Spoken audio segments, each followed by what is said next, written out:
കേരളം പൗരത്വ നിയമ ഭേദഗതി കൊണ്ടുവന്നപ്പോൾ അന്നൊരു നിലപാട് സ്വീകരിച്ചിരുന്നു. ഇന്ത്യയിൽ ആദ്യമായി മുസ്ലിങ്ങൾക്ക് പൗരത്വം നിഷേധിക്കുന്ന നിയമം കേന്ദ്ര ഗവൺമെൻറ് കൊണ്ടുവന്നപ്പോൾ അതിനെതിരെ പ്രമേയം പാസാക്കിയ ഒരു സംസ്ഥാനമാണ് കേരളം. ഇടതുപക്ഷം നമ്മുടെ രാജ്യത്ത് താമസിക്കുന്ന ജീവിക്കുന്ന 18 വയസ്സ് പൂർത്തിയായ എല്ലാ പൗരന്മാർക്കും വോട്ട് പട്ടികയിൽ ഉണ്ടാകണമെന്നും അതിൻ്റെ അടിസ്ഥാനത്തിൽ വേണം കാര്യങ്ങൾ ചെയ്യാൻ എന്നും പറയുമ്പോൾ പൗരത്വ നിയമ ഭേദഗതി അന്ന് ശക്തമായി എതിർത്തതാണ് കേരളവും ഇടതുപക്ഷവും.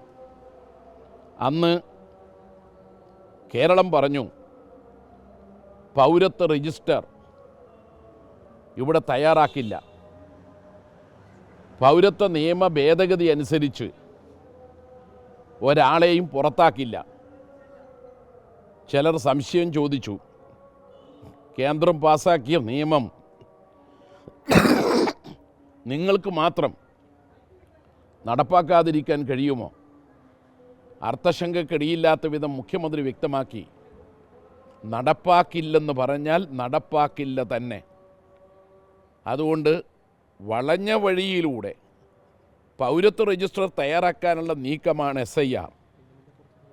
SIR കേന്ദ്ര ഗവൺമെൻറ് കൊണ്ടുവന്നതാണ്.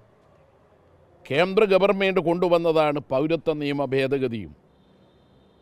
ബീഹാറിൽ കേന്ദ്ര ഗവൺമെൻറ് നടപ്പാക്കിയതാണ്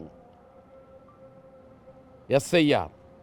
65 ലക്ഷം വോട്ടർമാരെ പട്ടികയിൽ നിന്ന് നീക്കം ചെയ്ത SIR.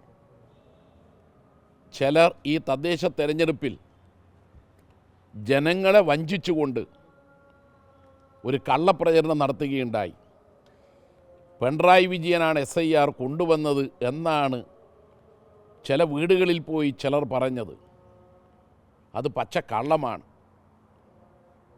പിണറായി വിജയൻ കൊണ്ടുവന്നതാണ് SIR എങ്കിൽ എങ്ങനെയാണ് ബീഹാറിൽ 65 ലക്ഷം വോട്ടർമാരെ പട്ടികയിൽ നിന്ന് വെട്ടിമാറ്റിയ SIR നടപ്പാക്കിയത്? എങ്ങനെയാണ് ഹരിയാനയിലെ വോട്ടർ പട്ടികയിൽ നിന്ന് വോട്ടർമാരുടെ പേര് നീക്കം ചെയ്തത്? അതുകൊണ്ട് SIR പൗരത്വ ഭേദഗതി നിയമം പോലെ BJPയുടെ കേന്ദ്ര സർക്കാർ കൊണ്ടുവന്നതാണ്. ഇലക്ഷൻ കമ്മീഷനെ ചട്ടുകമായി ഉപയോഗിച്ചുകൊണ്ട് അത് നടപ്പാക്കുകയാണ്. കേരളം പൗരത്വ ഭേദഗതി നിയമം നടപ്പാക്കില്ലെന്നും പൗരത്വ രജിസ്റ്റർ തയ്യാറാക്കില്ലെന്നും ചങ്കുറപ്പോടെ പറഞ്ഞതുകൊണ്ടാണ് ഇപ്പോൾ 50 ലക്ഷത്തോളം വോട്ടർമാരുടെ പേര് പട്ടികയിൽ നിന്ന് നീക്കം ചെയ്യാനുള്ള ദുരൂഹമായ നീക്കം നടക്കുന്നത്. അതുകൊണ്ടാണ് സുപ്രീം കോടതിയിൽ CPIM ഉൾപ്പെടെയുള്ള കക്ഷികൾ ഈ നീക്കത്തിനെതിരെ കേസ് നൽകിയത്. ആ കേസിന്മേലാണ് ഇന്ന് കോടതിയുടെ ഒരു നിർദ്ദേശമുണ്ടായത്, SIRൻ്റെ സമയം നീട്ടണമെന്ന്. അത് കേന്ദ്ര ഇലക്ഷൻ കമ്മീഷൻ പരിഗണിക്കണം.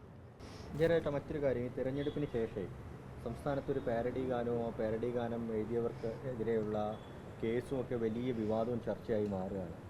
ഒരു ഗാനത്തോട് ഇത്രയും വിയോജിപ്പ് പ്രകടിപ്പിക്കേണ്ടതുണ്ടോ എന്നൊരു ചോദ്യം ഉന്നയിക്കുന്നുണ്ട്. അത് ഗാനമല്ല, അതൊരു പ്രസംഗം പോലെയുള്ള ഒന്നല്ല, അത് കവിത പോലെയുള്ള ഒന്നല്ല. ജനങ്ങളെ തെറ്റിദ്ധരിപ്പിക്കുന്ന, ഞാൻ നേരത്തെ പറഞ്ഞതുപോലെ SIR പിണറായി വിജയൻ കൊണ്ടുവന്നതാണെന്ന് ജനങ്ങളെ പറഞ്ഞ് പഠിപ്പിക്കാൻ നോക്കുന്നത് പോലെയുള്ള കള്ളപ്രചരണത്തിനുള്ള ഒന്നാണ്. അതിനെ ഗാനമെന്ന് പറയാൻ പറ്റില്ല.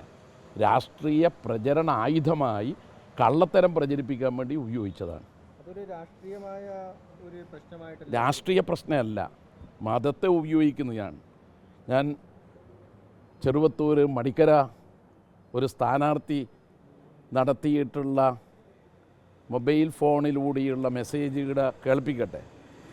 അതിൽ പറയുന്നത് എന്താ? ഓടിവായേ, എല്ലാവരും വാ, പള്ളി ആക്രമിക്കാൻ മാർക്സിസ്റ്റുകാരെല്ലാം ഒത്തുകൂടിയിട്ടുണ്ടേ. അതുപോലെ ഒന്നാണ് ഇത്. അതുകൊണ്ട് അതുപോലെയുള്ളത് വലിയ പ്രത്യാഘാത സമൂഹത്തിലുണ്ടാക്കും. മതത്തെ ദുരുപയോഗിക്കാൻ പാടില്ല. മടിക്കര നിങ്ങൾക്ക് പോയാൽ കാണാൻ കഴിയും, ഒരു പള്ളി ആക്രമിക്കപ്പെട്ടിട്ടില്ല. പള്ളി ആക്രമിക്കാൻ മാർക്സിസ്റ്റുകാർ പോയിട്ടുമില്ല. മാർക്സിസ്റ്റുകാർ പോയത് പള്ളി സംരക്ഷിക്കാനാണ്. അങ്ങനെ സംരക്ഷിക്കാൻ പോയത് കൊണ്ടാണ് UK കുഞ്ഞിരാമൻ 1971 RSSകാർ കുത്തിക്കൊലപ്പെടുത്തിയത്. അതുകൊണ്ട് സത്യവും അസത്യവും തമ്മിലുള്ള പ്രശ്നമാണിവിടെ. ഇത് ഒരു ഗാനമായി കാണാൻ കഴിയുന്നതല്ല. അങ്ങനെയാണെങ്കിൽ മൊബൈൽ ഫോണിലൂടെ പള്ളി പൊളിക്കുന്നേ, ആളുകളെല്ലാം ഓടി വരികേ എന്ന് പറഞ്ഞത് ശരിയാണ്.